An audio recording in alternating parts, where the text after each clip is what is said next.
महाभारत का युद्ध शुरू होने वाला था। कौरवों की ओर भीष्म पितामह, द्रोणाचार्य, कर्ण, अश्वत्थामा जैसे महारथी और असंख्य सैनिक थे, जबकि पांडवों की सेना कौरवों की अपेक्षा बहुत कम थी। अर्जुन भीम के अलावा कुछ ही महारथी पांडव सेना में थे।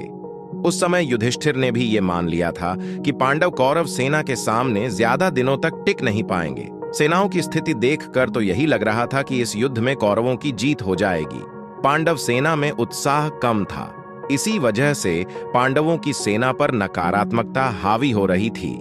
तब अर्जुन ने अपनी सेना को समझाया कि हम संख्या में भले ही कम हैं, लेकिन हमें अपना प्रयास पूरी ईमानदारी से करना होगा। हमारे साथ स्वयं श्री कृष्ण हैं। हम धर्म के लिए युद्ध कर रहे हैं। हमें हार के बारे नहीं सोचना चाहिए।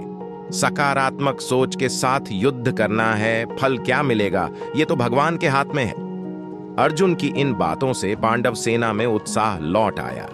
सभी पूरी ईमानदारी के साथ युद्ध करने के लिए तैयार हो गए। इसके बाद श्री कृष्ण की रणनीतियों से और पांडवों के पराक्रम से कौरव सेना की हार हो गई। भाग्य पर भरोसा करने वाले लोगों को महाभारत युद्ध की शुरुआत में पांडवों की हार दिख रही थी, लेकिन सकारात्मक सोच ने परिणाम बदल दिए।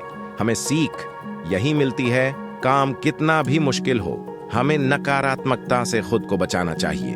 अगर असफलता का डर मन में घर कर गया तो आसान काम भी पूरा नहीं हो पाएगा।